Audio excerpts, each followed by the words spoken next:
ಎಲ್ಲರಿಗೂ ನಮಸ್ಕಾರ. ಅದು ಮಾರ್ಚ್ 19, 1987. ಸ್ಥಳ ಗೇಟ್ವೇ ಆಫ್ ಇಂಡಿಯಾ.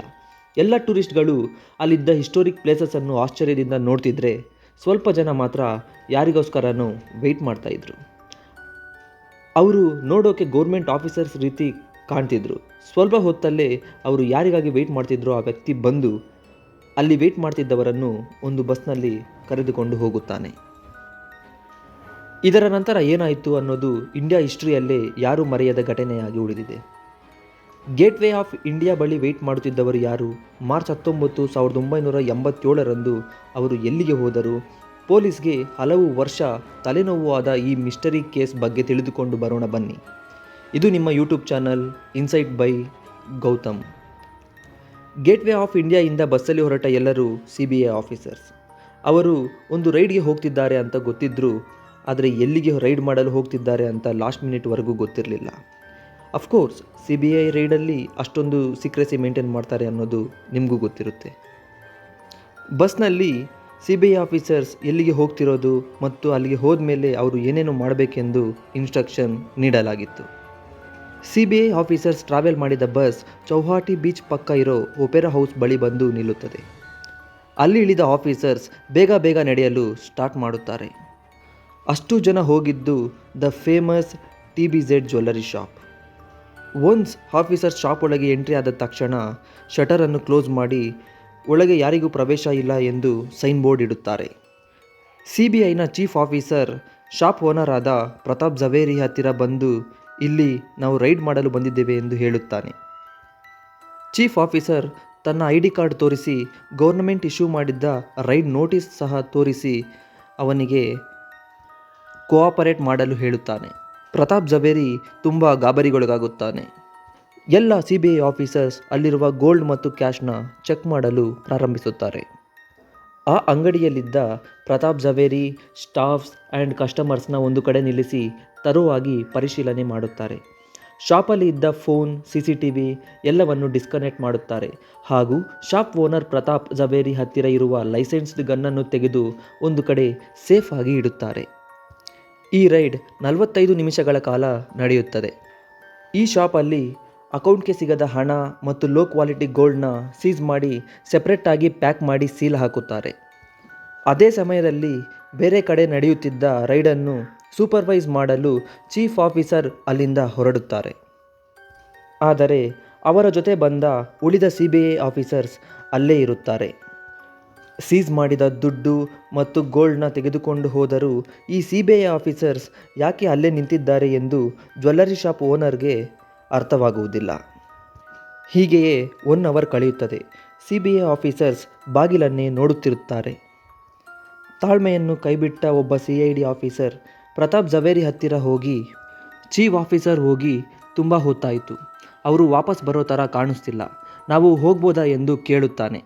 ಇದನ್ನು ಕೇಳಿದ ಜ್ಯುವೆಲ್ಲರಿ ಶಾಪ್ ಓನರ್ ಪ್ರತಾಪ್ ಝವೇರಿಗೆ ತಲೆಯೇ ಸುತ್ತುತ್ತದೆ.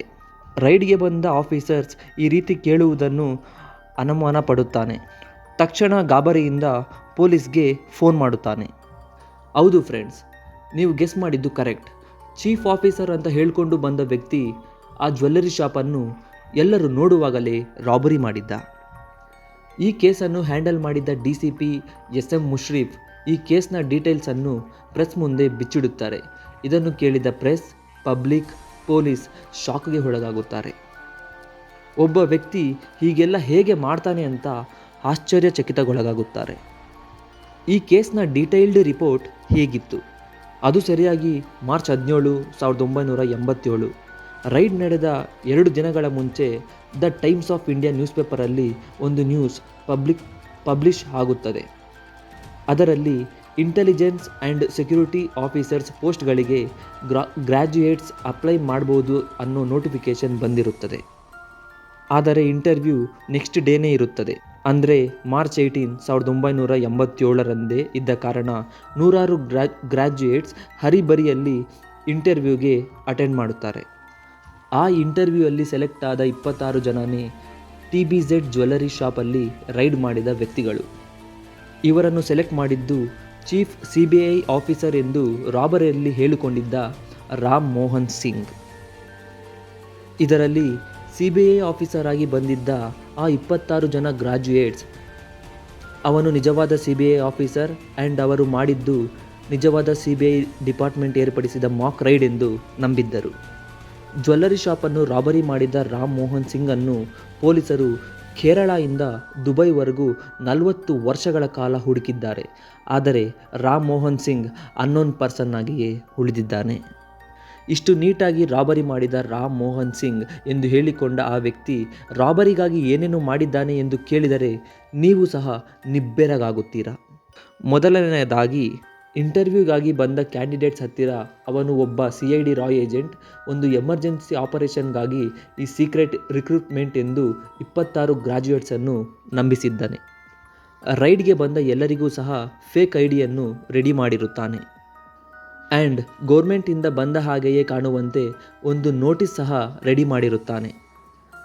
ಅವನು ಬಂದ ಬಸ್ ಡ್ರೈವರ್ಗೆ ಕೂಡ ಸರಿಯಾದ ಡೀಟೇಲ್ಸ್ ಹೇಳದೆ ಕನ್ಫ್ಯೂಸ್ ಮಾಡಿರುತ್ತಾನೆ. ಕ್ಯಾಂಡಿಡೇಟ್ಸ್ ಹತ್ತಿರ ಇದು ಒಂದು ಮಾಕ್ ರೈಡ್, ಇದರಲ್ಲಿ ನಿಮ್ಮ ಪರ್ಫಾರ್ಮೆನ್ಸ್ ನೋಡಿ ನಮಗೆ ಬೇಕಾದ ಕ್ಯಾಂಡಿಡೇಟ್ಸ್ನ ಚೂಸ್ ಮಾಡ್ತೀವಿ ಅಂತ ಹೇಳಿ ಅವರನ್ನು ನಂಬಿಸಿದ್ದಾನೆ. ಇವರೆಲ್ಲ ಅಮಾಯಕರೆಂದು ತಿಳಿದ ಪೊಲೀಸ್ ಎಲ್ಲರನ್ನೂ ರಿಲೀಸ್ ಮಾಡುತ್ತಾರೆ. ರಾಬರಿ ಮಾಡಿದ ಹಣ ಮತ್ತು ಬಂಗಾರವನ್ನು ರಾಮ್ ಮೋಹನ್ 2 ಸೂಟ್ಕೇಸ್ನಲ್ಲಿ ತೆಗೆದುಕೊಂಡು ಬಸ್ಸಲ್ಲಿ ಎಸ್ಕೇಪ್ ಆಗಿ ಮಧ್ಯದಲ್ಲಿ ಹಿಡಿದು ಆಟೋದಲ್ಲಿ ಪರಾರಿಯಾಗಿದ್ದಾನೆ. ಅವನು ರಾಬರಿ ಮಾಡಿದ ಕ್ಯಾಶ್ ಮತ್ತು ಗೋಲ್ಡ್ ಇಂದಿನ ಬೆಲೆಗೆ ಸುಮಾರು 12 ಕೋಟಿಗಳು ಇರಬಹುದು ಎಂದು ಹೇಳಿದ್ದಾರೆ. ಅಂದು ಅವನು ಫೇಮಸ್ ತಾಜ್ ಹೋಟೆಲ್ನಲ್ಲಿ ರೂಮ್ ಹಾಕಿ ತಂಗಿದ್ದ. ಅಲ್ಲಿದ್ದ ಸರ್ವಿಸ್ ಬಾಯ್ಗೆ ಹಣ ಕೊಟ್ಟು ನ್ಯೂಸ್ ಪೇಪರಲ್ಲಿ ಜಾಬ್ ನೋಟಿಫಿಕೇಷನ್ ಪಬ್ಲಿಷ್ ಆಗುವಂತೆ ಮಾಡಿದ್ದ. ಇನ್ನೂ ಒಂದು ಹೆಜ್ಜೆ ಮುಂದೆ ಹೋಗಿ ಇದೇ ರೀತಿ ಜಾಬ್ ನೋಟಿಫಿಕೇಷನನ್ನು ನ್ಯೂಸ್ ಪೇಪರಲ್ಲಿ ಬಿಟ್ಟರೆ ಪೊಲೀಸ್ ಹೇಗೆ ರಿಯಾಕ್ಟ್ ಮಾಡುತ್ತಾರೆಂದು ಗಮನಿಸಲು ಒಂದು ವರ್ಷದ ಹಿಂದೆಯೇ ಫೇಕ್ ಜಾಬ್ ನೋಟಿಫಿಕೇಷನನ್ನು the Times of India news ಪೇಪರಲ್ಲಿ ಕೊಟ್ಟಿದ್ದ ಎಂದು ಪೊಲೀಸ್ ವಿಚಾರಣೆಯಲ್ಲಿ ತಿಳಿದು ಬಂದಿದೆ. 1987ರಲ್ಲಿ CCTV ಅನ್ನೋದೇ ರೇರ್ ವಿಷಯವಾಗಿತ್ತು. ಇದು ಎಷ್ಟೊಂದು ಜನಕ್ಕೆ ಆ ಟೈಮ್ನಲ್ಲಿ ತಿಳಿದೇ ಇರಲಿಲ್ಲ. ಆದರೆ ರಾಮ್ ಮೋಹನ್ ಆ CCTV ಹೇಗೆ ವರ್ಕ್ ಆಗುತ್ತದೆ ಎಂದು ಸಹ ತಿಳಿದುಕೊಂಡು ಜ್ಯುವೆಲ್ಲರಿ ಶಾಪ್ ಒಳಗೆ ಹೋದ ತಕ್ಷಣ CCTV ಕನೆಕ್ಷನನ್ನು ತೆಗೆದುಹಾಕಿದ್ದಾನೆ.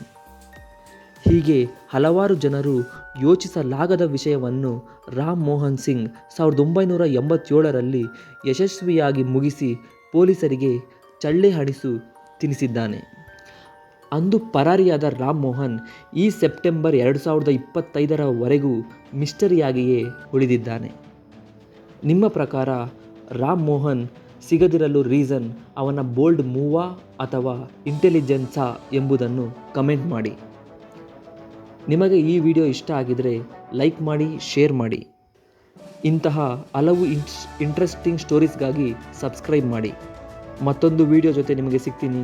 ಇದು ನಿಮ್ಮ ಗೌತಮ್ ಸೈನಿಂಗ್ ಆಫ್.